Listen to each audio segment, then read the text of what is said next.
Hey guys, it's Norm from Tested. I'm here at San Diego Comic-Con 2012 at the Quantum Mechanix booth, QMX, here with John Eblin. Now you run QMX's FX Cinema Arts model shop, which is a special department of the company that makes very high-end collectibles. Tell us about the model shop. Well, we're located in Central Florida, and what we do is we produce better than film quality replicas. And we start from scratch. We work with digital files from the studios. We create 3D models from those. We rapid prototype them. We then make the silicone molds if we're going to do it in resin. We also then do all the casting ourselves.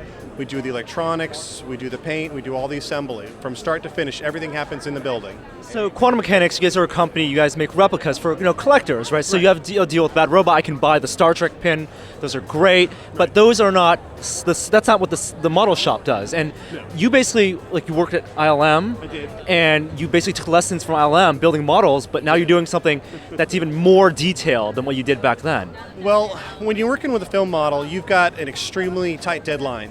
You've got to work within what the camera's going to see. If the camera's only going to see one half of the model, you only have time to detail that half of the model, which is perfect for what you see on screen for just a few seconds that it's on there. But a model that's going to go to a collector is going to be seen all the time from all angles for a long period of time.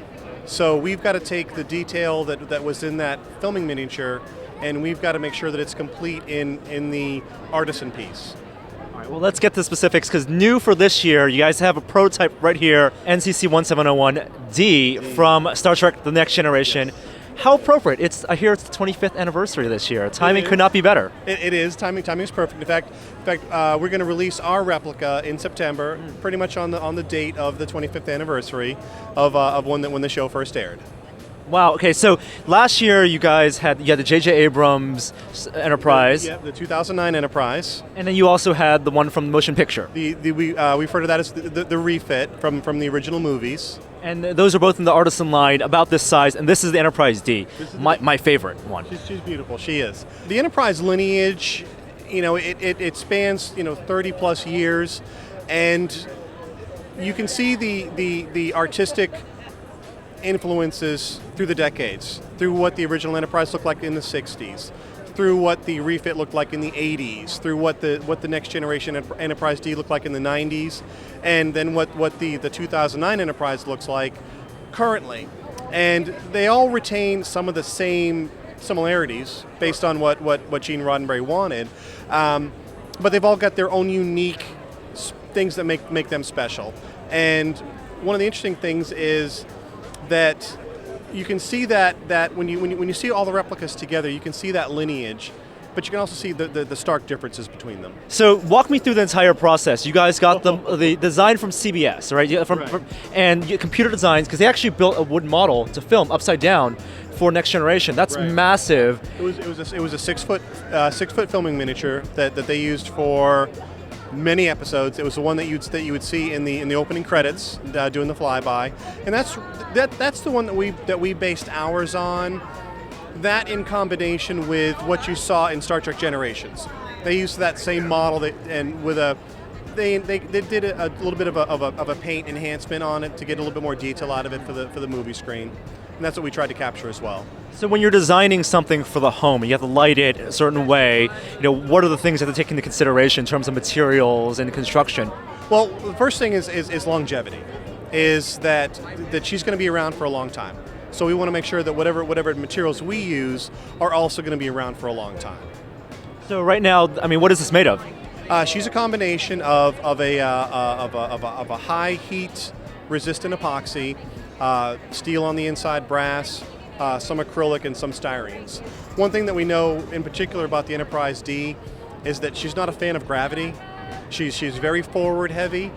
She's hard to balance, So we had to make sure we had a proper internal structure in her to make sure that she's gonna keep her shape for a long time. Are these just LED lights on the inside? There is approximately 240 LEDs throughout the ship entirely, all serving different purposes. Some are, of course, the majority of them are for the internal window illumination. And you guys are only making 50 of these, so I imagine they're all made by hand to order, personalized to the collector who purchases them. What kind of attention to detail does the model builder and maker put into this for painting and detailing? Well, we do start with a frisket or a template, a paint template, to make sure that each Enterprise that comes out is identical to the Enterprise. And beyond that, they do get a little bit of a personal touch with some scaling, with a slight touch of weathering.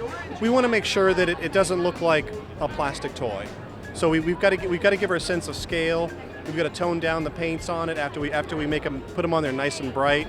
We've got to bring them back down a little bit so that when you're looking at a replica that's supposed to be hundreds of feet long, sometimes thousands of feet long, that you can tell that you're supposed to be seeing her from a distance. So we've got to tone the paints down, almost give it an atmospheric haze, so to speak, from where your eyes are to where the surface of the ship is. Now, the last two Enterprises you guys did had some almost interactive components. You can see inside the ship, the shuttle bay. Are you guys going to do anything with the D for that? We are. We're gonna put a detailed main shuttle bay in there. Okay. So it'll be internally lit. You'll see a couple of shuttles sitting in there, and we might put some Easter egg names on them. I imagine it's probably out of my price range, but I know that at the end of the year you're also going to offer something that's based on the same computer model that you designed for this. It's the keychain. Do you have that? We are going to offer a 2-inch keychain. She's going to be done on a pewter, and I happen to have her right here. This is one of our prototypes.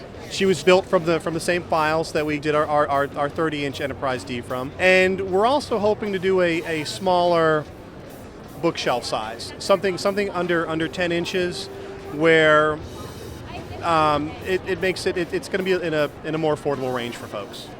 Awesome. Well, thank you so much, John. Maybe the more affordable range one will be the one for me. Well, you never know. We're not going anywhere. She's going to be here, and we have a great layaway plan. Layaway. Awesome. Well, let's take a look at some of the other stuff that you have at the show. All right.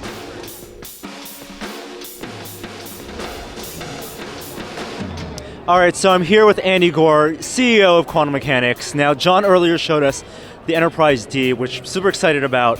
For people who like Battlestar Galactica, which you guys also have a license for, there's something special coming, potentially. Well, at the show, it was very much a last-minute thing, but a project that we've been working on for a while, is we love Starbucks sidearm, the Colonial sidearm official issue.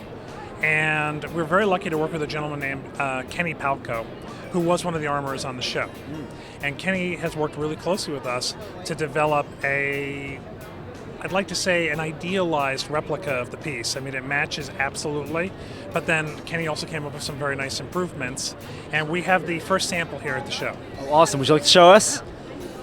So this is it. And building replicas of pistols and blasters from TV shows and movies. That's a entirely awesome community. But it's also very challenging because it depends. Ray guns oftentimes are just painted chunks of hard rubber or resin or something like that. But this was actually a functioning pistol. They had a Smith & Wesson in it that was set up to fire blanks. So that was the basis of what we were trying to recreate here. And what Kenny did was he took the basic form of the pistol and the design, but he actually machined the shells out of aluminum. And instead of going with the resin, I think they were resin grips, these are actually polished walnut. And, to really complete the picture, we needed to make sure it had working action. So for the show, what he did was he had a Smith & Wesson actual revolver, and he covered that, and there's a shell. But for your replica, the shell is made of actual walnut and machined aluminum. This is machined aluminum. The grips are walnut. And there's a gun inside this. And there is a chamber inside it. Not a gun. You cannot use it to actually shoot anything. But what's nice about it is it has really good action. That feels nice, and it has a good heft because it's actually real. Between the metal and the wood and the metal of the interior of the insert, it's a nice big heavy piece. Oh yeah, you could totally put this on the side. Yeah, this is wow. You know, we were very lucky that Kenny was interested in working with us, and his work is just amazing. He's really one of the best at what he does. And, you know, he took the opportunity to make some improvements. And, you know, everything is exactly visually the same, but what he did was he created a collectible that looks like exactly what you thought you saw on the screen. So this is a prototype, and you guys are not announcing any availability or pricing yet. It is not at this point an approved product, but we like to get things finished before we submit them for approval and review, and I think we're basically there. Awesome. Well, thank you so much. This looks amazing, and crossing my fingers, hoping this will be out sometime. It does sound amazing. Want to hear that one more time? Well, that's it from the Quantum Mechanix booth at Comic-Con 2012. I'm Norm from Tested. We'll see you guys next time.